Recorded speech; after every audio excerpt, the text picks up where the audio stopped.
Hello everyone. If you haven't subscribed to our channel yet, then subscribe to this channel.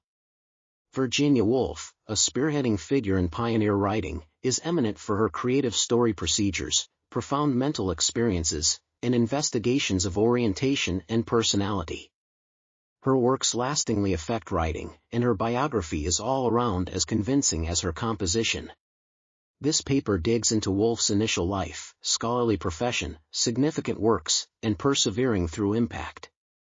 Early life. Virginia Woolf was conceived Adeline Virginia Stephen on January 25, 1882, in London, Britain, into a very much associated and mentally dynamic family.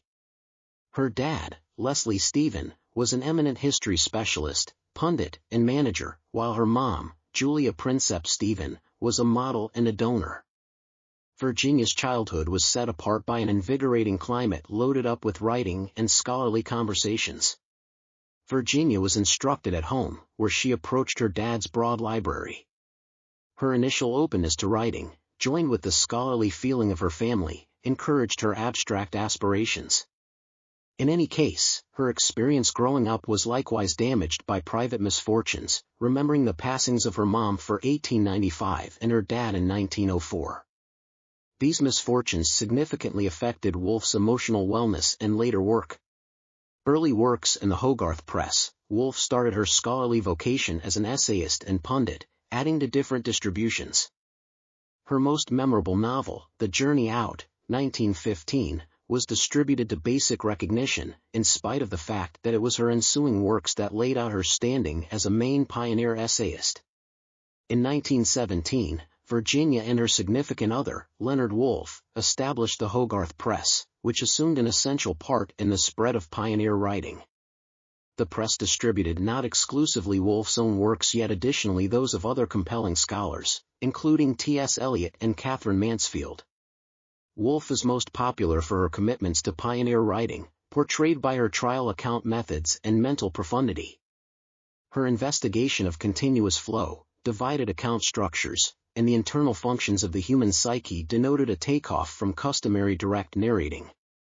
Mrs. Dalloway, 1925. One of Woolf's most commended books is Mrs. Dalloway. The novel follows Clarissa Dalloway, a London socialite, throughout a solitary day. Through a continuous flow story, Woolf dives into Clarissa's viewpoints and recollections, investigating topics of personality, time, and the effect of cultural assumptions. The original's construction mirrors Woolf's advantage in the emotional experience and the ease of time. To the Beacon, 1927 is another milestone work in Woolf's oeuvre. The novel is set in the Ramsay family's late spring home on the Isle of Skye and ranges a time of a decade. Woolf utilizes a divided story and continuous flow method to investigate the internal existences of her characters, uncovering their longings, tensions, and connections. The original tends to subjects of relational peculiarities, the progression of time, and the job of ladies in the public arena. Orlando, a memoir, 1928. In Orlando, a memoir, Woolf presents a fantastical and class-challenging story that investigates subjects of orientation and character. The novel follows the hero, Orlando, who goes through a change from male to female more than a few centuries. This energetic yet significant investigation of orientation ease and verifiable change mirrors Woolf's commitment with inquiries of character and cultural standards. The Waves, 1931 is quite possibly of Woolf's most exploratory work, utilizing a progression of monologues from 6 characters to make a rich, polyphonic story. The original's continuous flow strategy and idyllic language mirror Woolf's advantage in the internal existences of her characters and the interconnectedness of human experience. Continuous flow. Woolf's utilization of continuous flow story is a characterizing component of her work. This strategy permits perusers to encounter characters' contemplations and feelings in a divided, non-straight way, giving a more private and nuanced perspective on their inward lives. Woolf's inventive way to deal with account structure difficulties customary narrating shows and features the intricacy of human cognizance. Orientation. Woolf's investigation of orientation and character is fundamental to her work. Her composing frequently addresses the impediments forced by cultural standards and the intricacies of selfhood.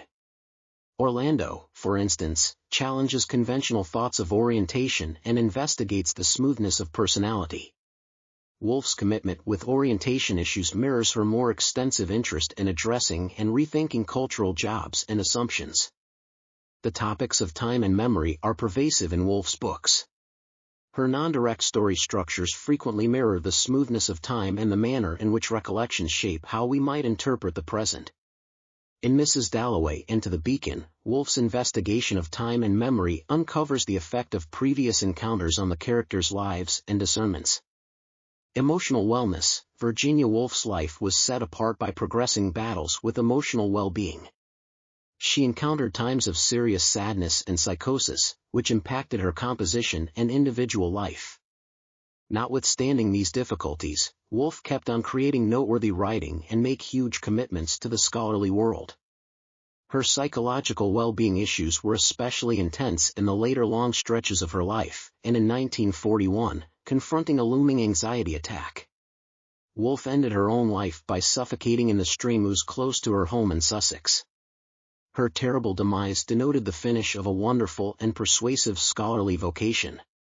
Heritage. Virginia Woolf's effect on writing is significant and persevering.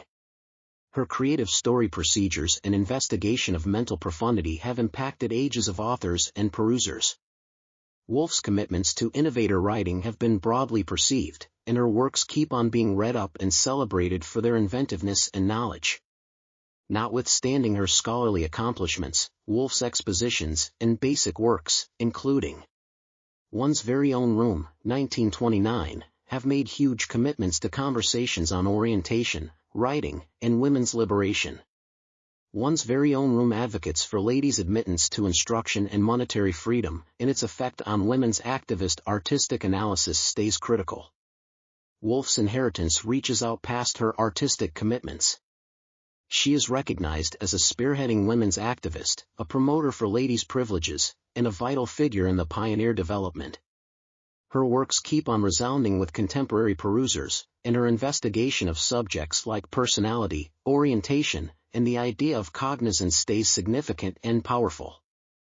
Virginia Woolf's life and work address a pivotal commitment to present-day writing. Her imaginative account procedures, profound mental experiences, and investigation of orientation and character have made a permanent imprint on the artistic world. Regardless of her own battles and grievous end, Woolf's inheritance perseveres through her uncommon composition and her impact on resulting ages of authors and scholars. Woolf's capacity to catch the intricacies of human experience and her obligation to testing cultural standards have laid out her as a focal figure in scholarly history. Her works keep on motivating, incite thought, and draw on perusers in discussions about personality, time, and the idea of cognizance. Virginia Woolf's persevering through inheritance is a demonstration of her splendor as an essayist and her effect on the universe of writing. Thank you for watching.